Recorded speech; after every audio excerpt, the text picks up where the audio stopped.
It's August 31st, 2008. My name is Stanley Ostazeski. I joined the Navy in January of 1944. I went to boot training in Farragut, Idaho, attended Aviation Ordnanceman School in Norman, Oklahoma, went to gunnery school in Kingsville, Texas, then to another gunnery school in Yellowwater, Florida, where I then joined my crew.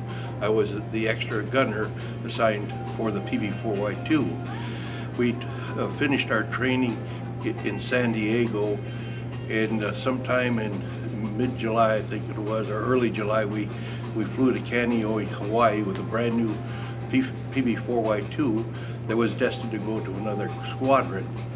We picked up our own plane when we arrived as a replacement crew on Okinawa, where we joined VPB 118. It was a relatively short war for me.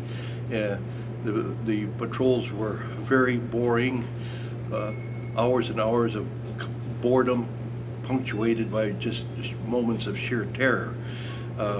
We had two incidents that were of some significance. Our pilot, Lieutenant Shortlidge, saved our butts when we lost two engines over the Sea of Japan, and we were able to keep the plane flying by throwing everything removable from the plane. And it was 531 miles to Ieshima, where we made an emergency landing. It turned out that the next day, when the pilots and mechanic went to pick up the plane, they found that only two magneto wires were cut with the explosion that occurred under the co-pilot's feet. He was not hurt, but two small wires knocked out two engines. When they brought the plane back to Okinawa, they salvaged the two engines that hadn't been running that last 500 miles, but the other two were burned out, and they junked the plane because there wasn't anything left. The other incident was where we flew to Northern Korea, to bomb some bridges. There we had too many planes involved. There was two planes from each of three squadrons, and we got in each other's way. Thank God nothing untoward happened, but we did shoot up some railroad yards and steam engines, and the bridge was knocked out after a couple of repeated bombing runs. I finished my naval career in February of 1947, and discovered the reunions were taking place after I moved to Tucson, Arizona in I think it was 94. It was that year. Anyway, it was that year that the reunion was in Tucson, Arizona, and I didn't even know about it. It was after 2001, September 11th. That summer I found out that the squadron was still looking for me. So that's a brief discourse on what I did. Luckily, the GI Bill put me through college and graduate school, and I finished my professional career as a research scientist with the U.S. Department of Agriculture. I'm Richard Peterson. I'm the cameraman. I have one question.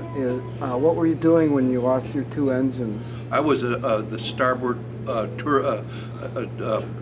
waste turret gunner, and I heard the alarm bell go off, and I looked, and our number 3 engine slowed down and feathered, and I thought that was not so bad because our pilot had tricked the co-pilots every once in a while by knocking out an engine purposely to see what their reaction was.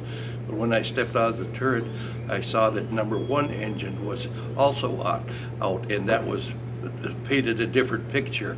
The history book said that we lost 2 engines on one side. If that had happened, we wouldn't be having this conversation now, because that plane wouldn't have flown with the 2 engines on one side.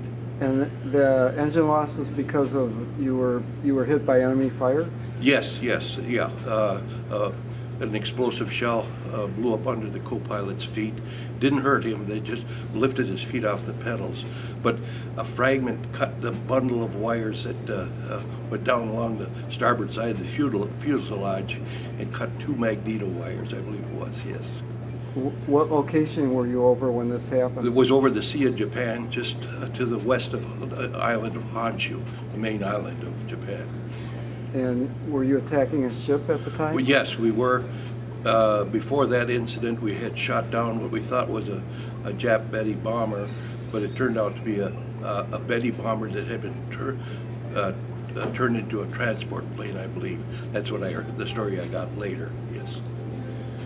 But we were about 75, 100 feet off the water when the incident started. But Mr. Shortlidge, Lieutenant Shortlidge, was able to get the plane up to 5,000 feet, something like that, before we got to Ieshima. En route, we pulled everything that was removable out of the plane, including we threw out our life raft because we knew that we had a better chance of ditching and staying together rather than parachuting out or anything like that. But to reduce the weight somewhat, we threw out the life raft too, because the Dumbo squad, the PPM flying boat, was already on its way to pick us up if we had to ditch.